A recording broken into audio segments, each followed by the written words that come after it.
25 donc de cette nuit. Je l'ai pas regardé en live comme d'hab, petit replay le matin en me réveillant. Évidemment on avait Benoît Saint-Denis qui combattait, donc carte très très importante. Je vais revenir rapidement sur les combats que j'ai regardés. J'ai pas regardé les prélims, je vais pas vous mentir, je connaissais pas grand monde à part Tafa, mais qui visiblement a perdu. Pour la carte principale, j'ai regardé les lourds, donc Tuivasa Texera. Tuivasa c'est dur, hein, malheureusement, il a toujours la patate, mais il perd les 2 premiers rounds et le 3ème il revient pas trop mal. Mais ils sont cuits tous les deux, plus de cardio. C'est le problème avec les lourds qui sont pas trop athlétiques. Le cardio ça pose vite problème, c'est pour ça que des mecs comme Cyril ils excellent très rapidement et ils grindent la KT très très vite, parce que quand tu peux out cardio 90% de la catégorie, forcément c'est 10 fois plus facile. Ensuite j'ai regardé évidemment Rafael Viziev contre Rufi. Rufi qui revient quand même. Est-ce qu'on peut... Voilà. Il revient d'une défaite contre Benoît Saint-Denis. Une défaite dure, hein, parce que il était vu comme une nouvelle star montante et Benoît l'a finalisé. Donc, en plus c'était à Paris, donc devant le public. Et donc il revenait contre Viziev. Viziev qui est un client.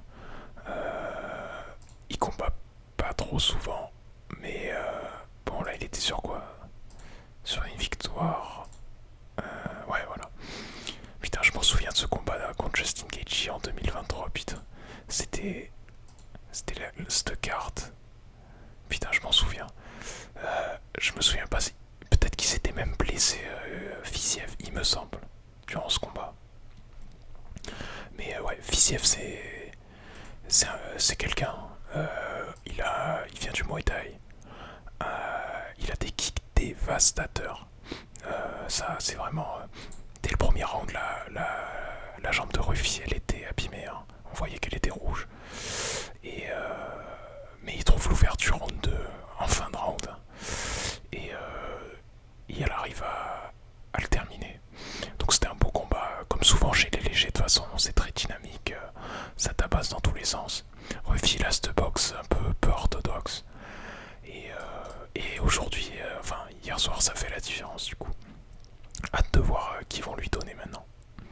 Parce que Viziev, alors je me souviens plus.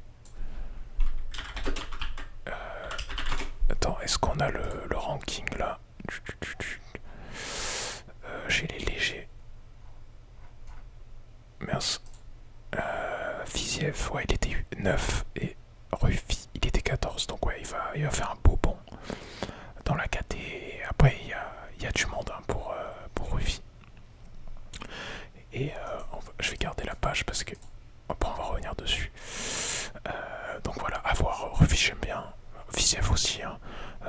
Hâte de les voir recombattre. Et on va passer tout de suite, évidemment, au combat qui nous intéressait, nous les Français. Même si la main card, je reviendrai dessus aussi. Mais donc c'était BST contre Danouker. Un début de round assez rapide comme d'habitude, hein. Benoît qui rush pas mal, ça essaye de mixer, etc. Mais on le sentait pas à 100% Benoît. Alors au début j'ai pensé que c'était parce qu'il avait pris un mauvais coup pendant un échange. Mais alors, de ce que j'ai vu en post-interview, il disait que selon les conditions il était satisfait de lui. Alors est-ce qu'il a eu encore des staffs ou quoi? Malheureusement il en chope souvent les staphylocoques, donc des infections. Et est-ce qu'il est encore diminué? Je sais pas. Mais voilà, il arrive à terminer. En fait, une fois qu'il a pris la montée sur Danouker, il commence à le mitrailler de coups. Il alterne entre le bras-tête, le ground and pound. Et au final, à la fin, il arrive pas quand même à le terminer en bras-tête. Et à force de lui filer des coups, des backfists, l'arbitre il est obligé d'arrêter parce que Danouker il est plus là, quoi. Enfin, il est encore conscient, il est pas KO, mais il a pris trop de coups et l'arbitre il peut pas laisser continuer. Donc Benoît qui signe je crois que c'est une 4ème victoire d'affilée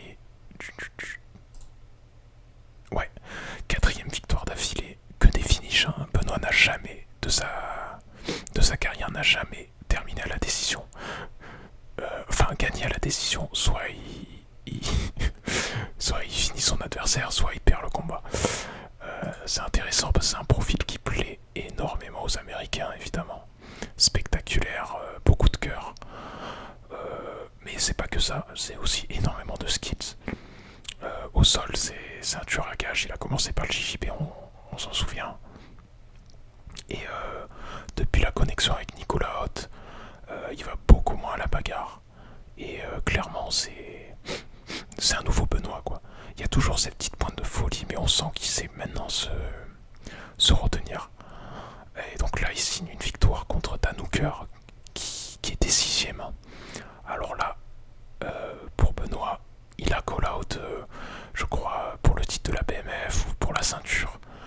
Et honnêtement, on peut pas lui enlever devant lui. Il n'y a plus que des tueurs à gages. Donc maintenant, avant les gens disaient il s'emballe, call-out Marachev, tout ça, mais il a battu Dan Hooker, Paddy a perdu. Donc maintenant, il ne reste que des monstres. Holloway, Oliveira. D'ailleurs, il va y avoir la BMF si je me souviens bien. Tsaroukian, Keiji et Ilya. Alors, moi, je vois peut-être. Il y en a qui parlaient du combat avec Paddy, mais Paddy vient de perdre. Alors, je sais pas s'il y a un intérêt pour Benoît à le prendre. Même si ça pourrait faire. Je pense que c'est un match-up favorable pour lui et que ça ferait énormément de spectacles et ça le ferait peut-être même prendre en popularité. Mais il est pas trop actif. Je pense que le prochain, c'est Gaethje parce qu'il a la ceinture intérimaire. Arman, on sait qu'il est mis de côté parce que Dana White le boude pour son comment, quand il a pas accepté, enfin quand il a refusé le combat contre Islam à l'époque pour une blessure, son pull-out, pardon, je cherchais le mot. Et donc moi je vois bien franchement Benoît prendre le gagnant de Oliveira et Max Holloway pour la ceinture BMF. C'est un titre qui lui va parfaitement, il le mérite, il va à la guerre à chaque fois. Je sais pas s'il a eu un Fight of the Night ou une performance ce soir, mais en plus les bonus ont été augmentés je crois maintenant avec Paramount, enfin en tout cas depuis cette année je crois que c'est 100K le truc de la soirée, c'est énorme. Donc c'est excellent pour lui. Donc moi je le vois combattre un des deux là, Oliveira, ça serait magnifique, ou Holloway. Et je pense qu'il aurait ses chances, honnêtement. Peut-être plus contre Oliveira qu'Holloway. Je pense. Parce qu'Oliveira il est quand même sur un peu de la difficulté là. Enfin je sais pas, j'ai l'impression que Oliveira il est un petit peu plus fragile qu'Holloway, donc ça pourrait peut-être mieux passer.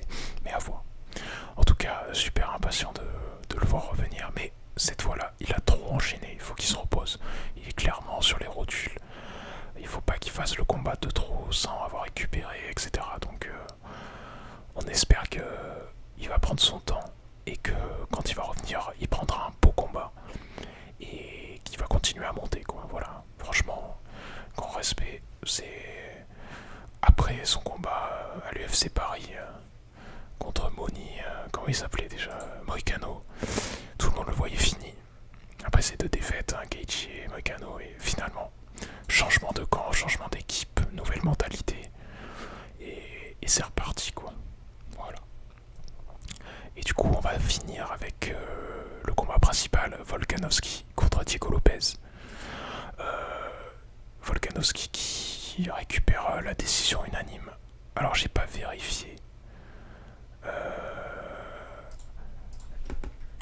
Match cheese. Est-ce qu'il prend les 5 rounds à MMA décision, voilà.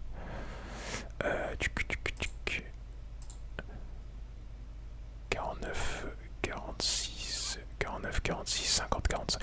Il y a deux arbitres qui lui donnent tous les rounds. Et il y a un arbitre qui. Deux arbitres qui lui donnent 4 rounds sur 5. Et un arbitre qui donne les 5 rounds.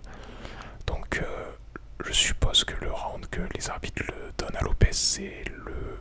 Ah putain, j'ai un doute. Le 2 ou le 3, j'ai oublié. Bon, il y a un round qui était un peu litigieux, enfin pas litigieux, mais serré. Peut-être c'est le 2, je sais plus, ou le 3. Et où Lopez avait peut-être fait un petit peu plus, mais c'était serré. Mais sinon, Volka, putain, quel homme. largement au-dessus de Lopez, hein.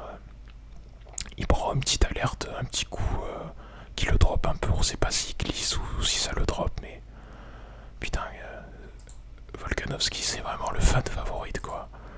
Je crois qu'il disait sur RMC Sport qu'il était sur 4 ou 5 main events d'affilée, putain.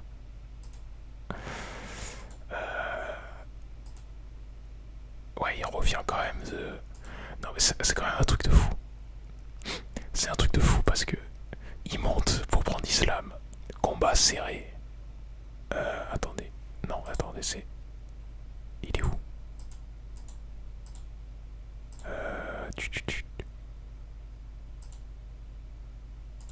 Pourquoi il en manque un? Je suis aveugle ou quoi? 294, 290. Ah voilà, pardon. Il monte pour prendre Islam en short notice. Il perd la décision, mais c'est serré. Islam a eu du mal.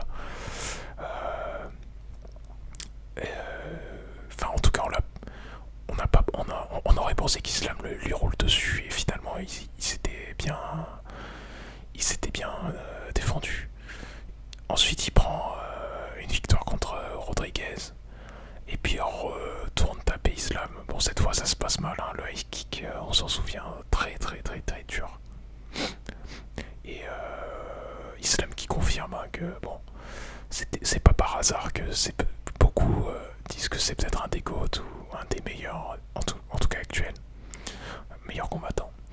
Et puis en 2024, il perd contre Ilia, donc il perd sa ceinture. En plus par KO violent, Ilia, putain c'est un monstre. On en reparlera parce que c'est un combattant vraiment intéressant. Et en 2025, il se retape contre Diego Lopez, il récupère la ceinture qui est vacante, si je me souviens bien. Parce que Ilia laisse sa ceinture et monte. Et là, la défense contre Diego Lopez. Donc maintenant, on va récupérer l'UFC en King. Actuellement, ça parle de Evloev, hein, je crois. Beaucoup pensaient même que Evloev méritait plus que Lopez, mais je pense que comme Lopez, il est très apprécié de par son style de combat.